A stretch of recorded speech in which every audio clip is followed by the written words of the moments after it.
उसकी कोई प्रतिमा नहीं है, उसका कोई आकार नहीं है, उसकी कोई स्टैच्यू नहीं है, उसका कोई मूर्ति नहीं है।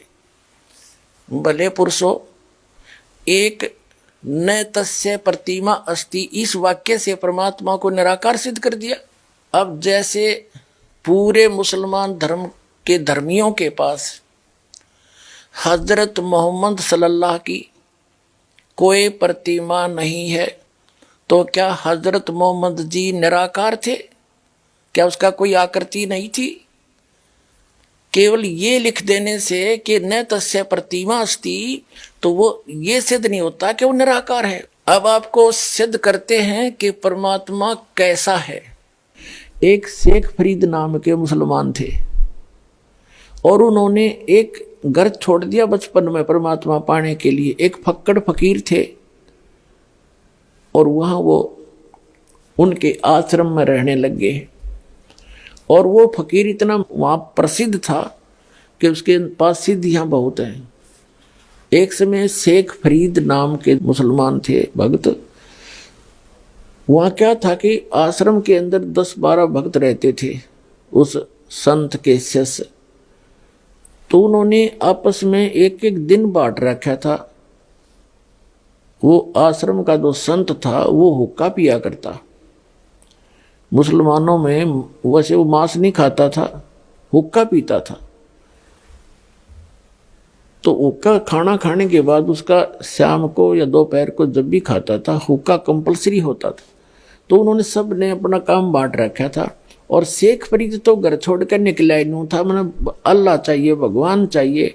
और उसमें ज्ञान में बता ही दिया जाता है भाई गुरु की सेवा करे, गुरु को पूरी श्रद्धा के साथ व्यवहार रखे, गुरु शिष्य में ऐसा लगाव बन जाए, आपस में इतना प्यार बने दोनों का, मन में दोष ना रहे, तब भगवान मिलता है। तो उन्होंने इस दृष्टिकोण से कि गुरु नाराज नहीं होना चाहिए। गुरु रूठ गया, कहते हैं कबीर हरि के रूठते गुरु की शरण में जा, और कह कबीर गुरु रूठ गया तो हर ना करे साय। तो इस दृष्टिकोण से शेख फरीद ने चाहा कि परमात्मा गुरु जी नाराज नहीं होने चाहिए। भगवान गुरु जी रुष्ट हो गए तो भगवान रुष्ट हो गया, फिर मेरा इस जीवन का बनेगा क्या? इस शरीर का जो उद्देश्य मैं लेकर आया हूँ वही मेरा रह गया, उसमें बाधा बन गई, तो मुझे ऐसा कोई काम नहीं करना मैंने। तो इस दृष्टिकोण से वो सच्चे दिल से गुरु जी की सेवा करता था। आत्मा से पता लग जाता है ये बालक कैसे सेवा कर रहा है, ऐसी बात नहीं। तो वो इस कारण से उसे बहुत खुश था।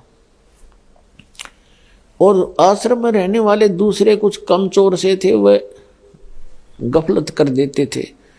तो उनके मन में ये आ गया कि गुरु जी शेख इस फरीद के साथ ज़्यादा लगाव रखते हैं और किसी तरह इस गुरु जी की नज़रों से इस शेख फरीद ने गिरावा। अब वो इस अटकल में रहने लगे। वो एक दिन वर्षा होकर रुक गई थी, वर्षा का मौसम था। प्रतिदिन जैसा भी उसका नंबर आता था सभी ऐसे करते थे। पहले खाना बनाते थे, लकड़ी की आग बना देते थे उपले अपले डाल कर, और खाना खिलाने चले जाते थे। आग तैयार होती थी, महाराज जी को खाना खिला के आते ही हुक्का भर के और तुरंत दे देते थे। और वो गुरुजी इतने क्रोधी थे, 5 मिनट लेट हो जा कोई हुक्का ना लावे, यानी कोई भी काम देर कर दे तो सोटा ठाकर मारा करते, डंडा रखा करते। और उसको कई दिन सेवा नहीं देते थे, एक तरफ बैठा देते थे। तो उन्होंने क्या किया, शेख फरीद गया खाना खिलाने गुरुजी को झोपड़ी में। चूल्हा रसोई दूसरे स्थान पर थी, उन्होंने उसको पानी मार दिया, छिट्टे मार दिए, बुझा सी दी।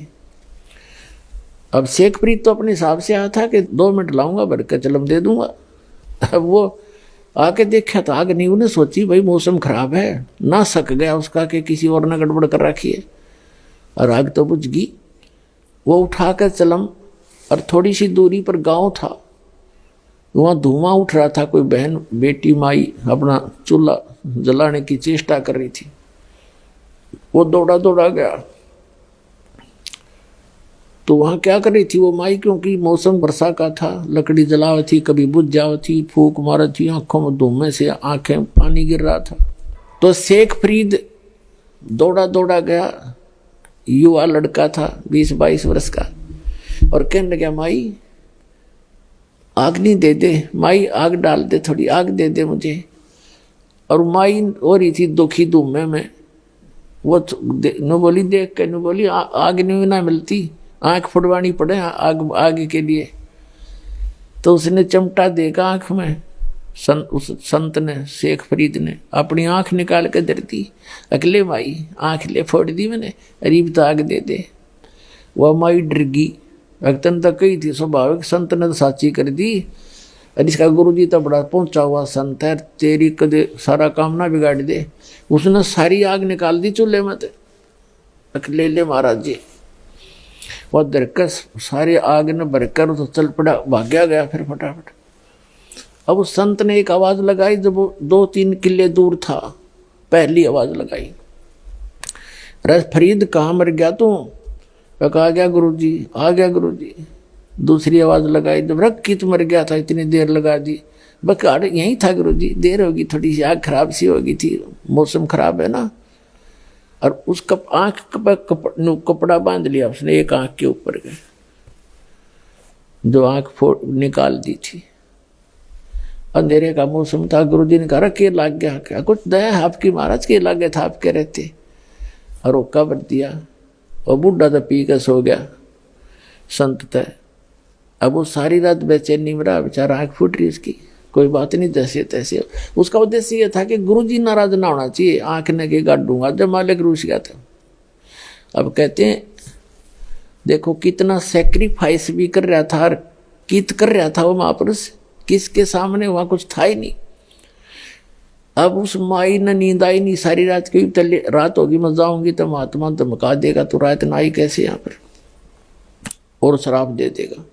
तो सुबह वक्त से उठ दिन निकलते ही पहुंच गई और कहे महाराज जी मेरे से गलती होगी, माफ कर दो।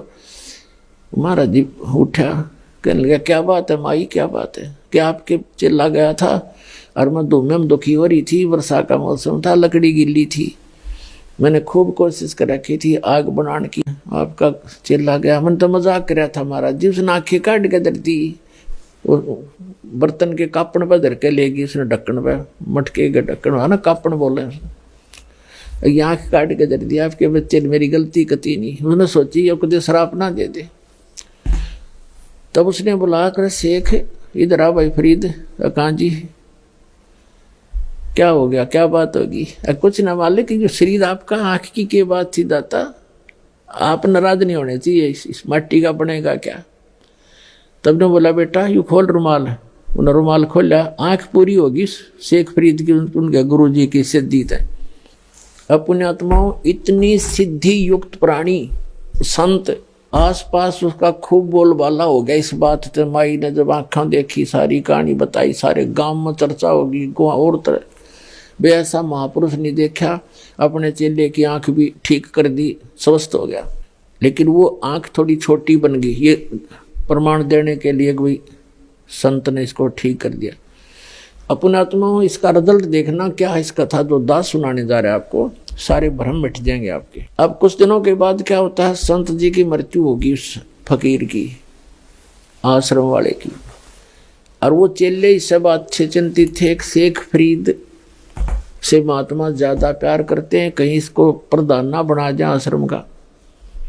लेकिन साधु संत भक्ति के लिए निकलते हैं, इन आश्रमों के लिए नहीं। कुछ दिनों के बाद उसने उस आश्रम को त्याग दिया कि पर उनके गुरुजी ने क्या बता रखा था कि बेटा ज्यादा से ज्यादा तप करो, और तपस्या ज्यादा करने से जितना शरीर को कष्ट दोगे उतना भगवान आपको मिलेगा और दर्शन देगा। अब देखो कमाल की बात है, सबके साथ ऐसे कर रखा है काल ने।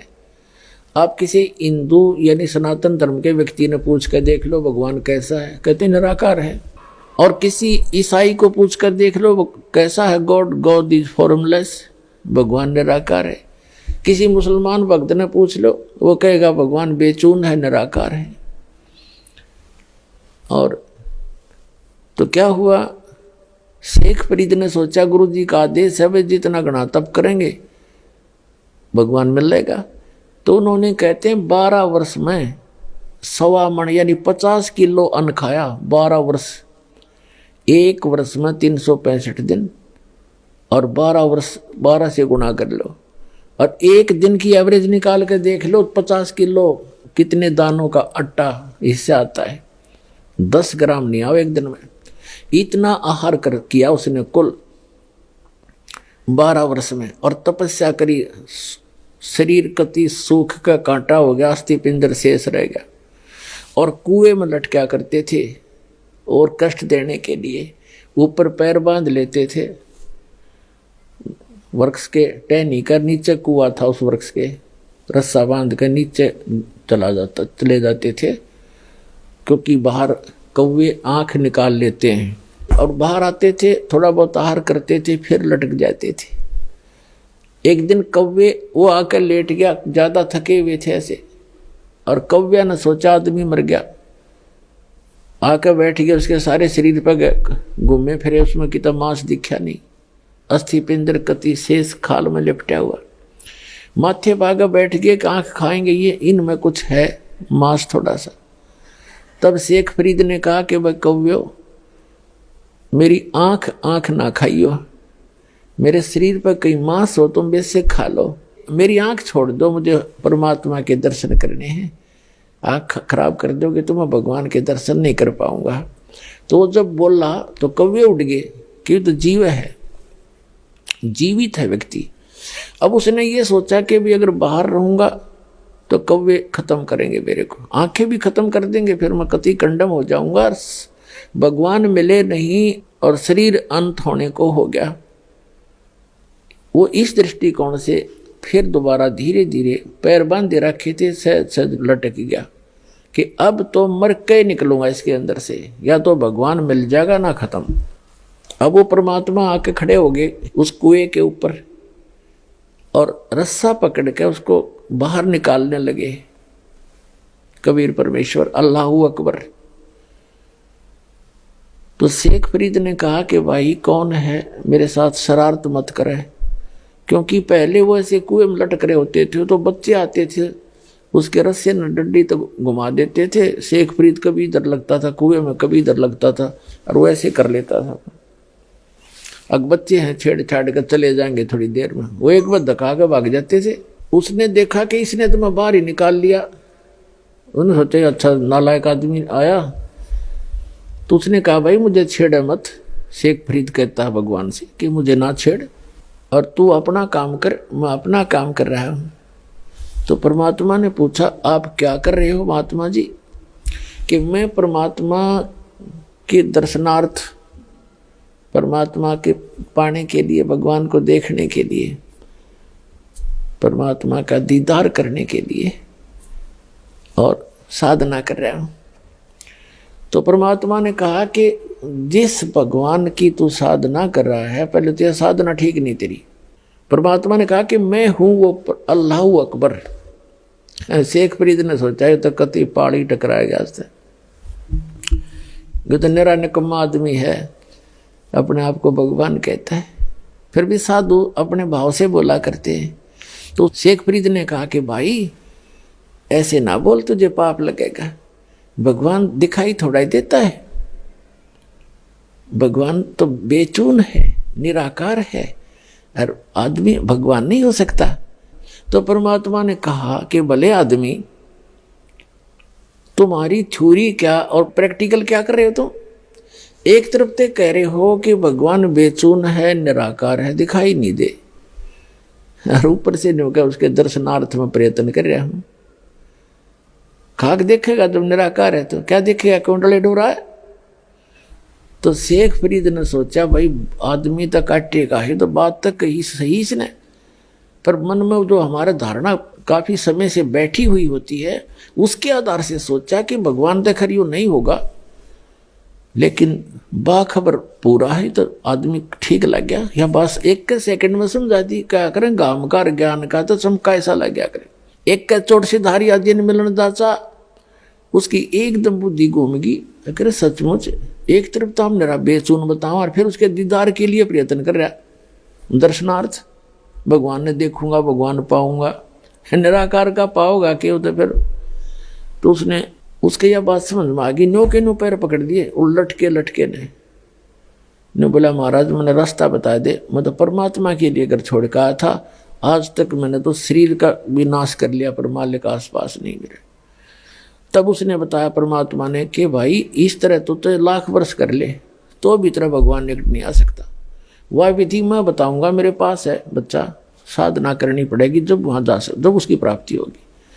तब उसने धीरे धीरे कहने लगे थोड़ा बहुत आहार भी करना चाहिए, इस शरीर के साथ इसी दुश्मनी मत करो, बड़ी मुश्किल से मिलता है यो। इसमें कहते प्रथम अंदर संयम राखा योग युक्त सब सतगुरु वाक है। गीता अध्याय नंबर 6 के श्लोक नंबर 16 में कहा कि अर्जुन ये योग ना तो ज्यादा खाने वाले का, ना बिल्कुल ना खाने वाले का, ना ज्यादा सोने वाले का, ना कथित घना जागने वाले का कभी सफल नहीं हो सकता। प्रथम अंदर संयम राखे योग युक्त सब सतगुरु वाक है, यानी पहले खाने पीने पर संयम करे। इतना भी नहीं खाओ दड़ी पक्का खा लो फिर अंगड़ाई टूटे, जा भक्ति कैसे करेगा। और बिल्कुल भी ना खाओ फिर भक्ति बने को ना पेट इकट्ठा हो जाए। अंदर संयम रखे, सीमित खावे, जिससे भक्ति भी बने और आलस भी ना छावे। तो शेख फरीद का फिर मोक्ष हुआ जब कबीर परमात्मा उसको मिल गए। देखो पुणात्माओं, दर्शन करना भगवान का कोई और बात है, परमात्मा के लोक में स्थायी स्थान पाने से हमें मोक्ष होगा, तब हमारा छुटकारा होगा, उसकी विधि है। जैसे भगवान शिव के साथ पार्वती माता उनकी पत्नी सदा साथ रहा करती, रोज दर्शन कराया करती, और उसका मोक्ष ना, उसको मंत्र मिला। अमरनाथ जो बना हुआ स्थान, वहां पार्वती जी को मंत्र दिया गया था। ये जो पहला आपको 5 नाम दिए जाते हैं, ये 5 नाम का दिया था। उस मंत्र से उसकी इतना मोक्ष हो गया जितना उस मंत्र से होना था, इतना अमरत्व प्राप्त हो गया उसको सच्चे दिल से भक्ति, सच्ची साधना करने से। लेकिन शिव जी के दर्शन से मोक्ष नहीं हुआ उसका।